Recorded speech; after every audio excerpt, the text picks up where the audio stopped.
Konoha lets himself into Semi's apartment, letting out a relieved sigh as he hangs his jacket up and takes his shoes off. He steps into the living room, curious when no one is there to greet him. "Love?" he calls into the quiet space. He gets his answer in the form of coughing coming from the bedroom, wincing when it intensifies, sounding like his lover is trying to cough up a lung. He pads quickly to Semi's bedroom, slowly opening the door, glad the blinds are up at least, as the daylight pouring in allows him to see. What he does see almost breaks his heart. Semi is curled up under the covers in his bed, face pale and sweaty, eyes half-lidded as he looks over at him, a hand appearing from under the covers, reaching for him as his boyfriend lets out a low whine that turns into another coughing fit. Konoha is quick to dash over to him, taking the hand into his, gently kissing the fingers before bringing it to rest against his cheek. His own free hand comes up to stroke sweaty ash-blonde locks away from his lover's burning forehead. "Hey, Apple," he whispers. Semi curls in on himself, as if trying to wrap around the sound of Konoha's voice. "Angel," he lets out in a rasping whisper. "Where were you?" "I was at work, darling. I'm sorry. I didn't know you were ill. Why didn't you text me?"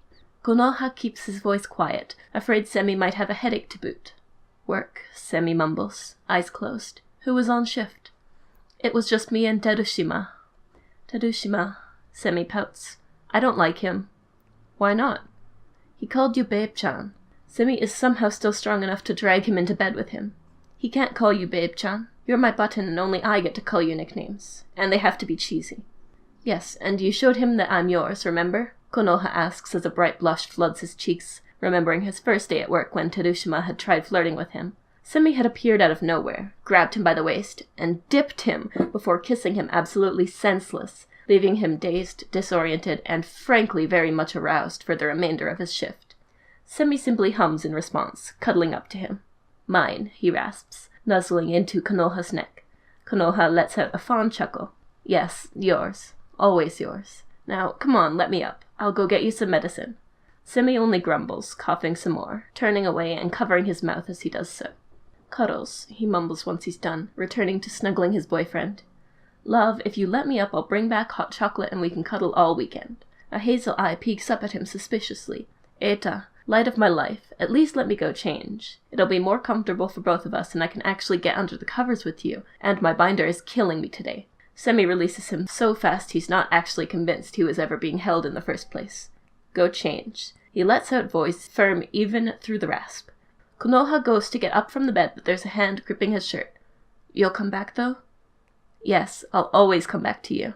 He's slowly released from the vice grip and shuffles his way out of bed. He goes over to Semi's dresser, grabbing some of his clothes and changing quickly into something more comfortable, breathing a sigh of relief as his chest is relieved of the pressure of his binder, ribs aching a little as his lungs expand to their full capacity once more. He pulls his shirt over his head, realizing belatedly that it's one of Semi's as it flops around him, 2 sizes too big. He shrugs, finding himself pleased with the mistake, and looks over to the bed to check on his lover once more before leaving. He's greeted with hazel eyes staring at him, gaze soft. "I love you so much, Akinori," comes the whispered rasp. Konoha smiles and makes his way over, kissing his too warm forehead. "I love you too, Eta. I'll be right back." Semi starts grumbling, but it quickly turns into painful-sounding coughs. Konoha stays with him through the fit, leaving only once he's sure his love has settled.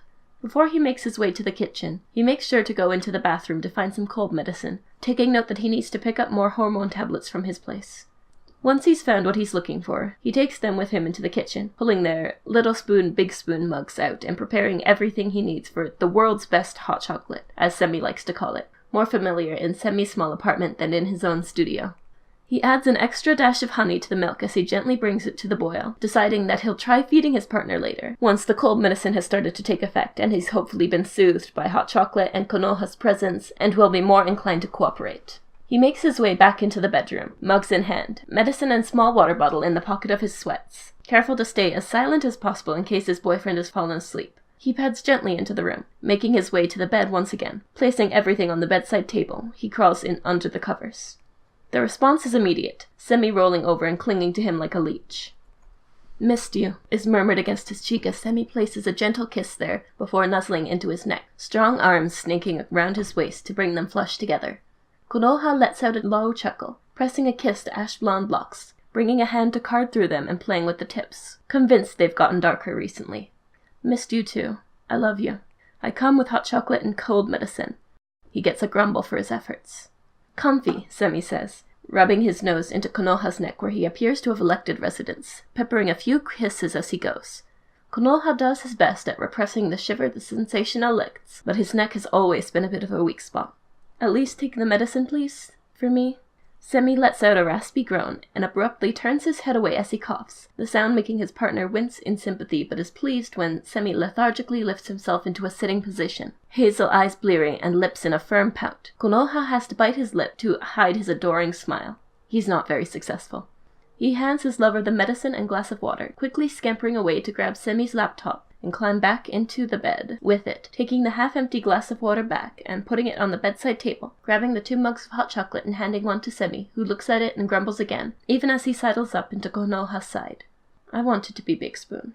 Konoha shrugs and swaps their mugs, prompting Semi to make a pleased noise, settling into Konoha's chest, who adjusts a little so that his partner isn't squishing his boob, and gets comfortable, playing the next movie in their second run-through of their Disney marathon. Semi doesn't even try to pretend to watch it, finishing his chocolate quickly and falling asleep, Konoha finishing his own at a more leisurely pace, using his free hand once finished to card fingers through dark-tipped locks once again, spending more time admiring his gorgeous boyfriend as he sleeps than actually watching the movie.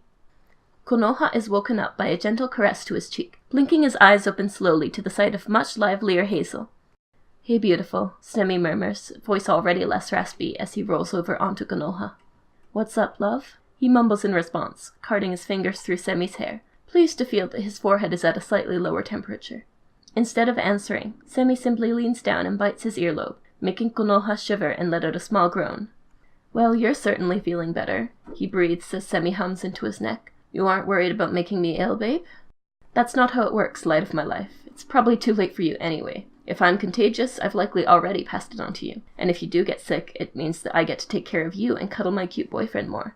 Konoha just laughs at this, trying and failing to swap their positions, Semi simply caging him in even more and grinding his hips down. So, Semi whispers, kiss me?